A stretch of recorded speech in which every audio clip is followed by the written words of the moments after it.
Ako'y Batanggenyo. Ako'y Batanggenyo, sa puso't sa diwa ng Katagalugang pamuno ng wika. Ako'y isang liping may damdamit nasa ni Dato Dumangsil at nila Kandula.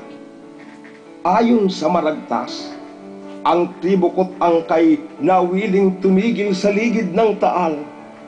Bihag ang puso kong natutong magmahal sa mutyang diwatang Prinsesa Kumintang. Sa lalawigan ko ay may kalamunding, may lukban, bilolo at malasang kahel. May bagoong kaming sa timpla ng asin, kinasasabi kang sausawang magaling. Ang mga bundokot mga kaparangan, may tanim na mais, balatong at palay. May malawa kaming saging at niyugang lunday ng pag-asa at pagkain ng bayan. Sa puso ni Rizal, na bayaning tanyag, isang Batanggenya ang unang pagliyag. Siya'y nabighanit, nagmahal ng tapat, sa dilag ng lipang Segunda Katigba. Ang mga tulukoy, pugad ng bayani, na ibinandila nitong pagkalahi.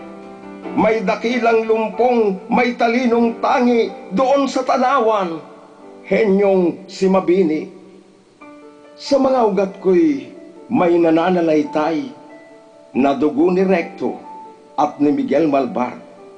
Kapag sisikilin niya ring karapatay, ipagtatanggol ko, sukdang ikamatay. Maselang kong dangal ay tila salamin, kapag niyurakay buti pang malibing. Damdamin ko'y sutla, kimit talo saling, na kapag sinaktay, dagling malalaing. Ang aking kultura't pagka-Pilipino, di kahihiya kahit na kanino.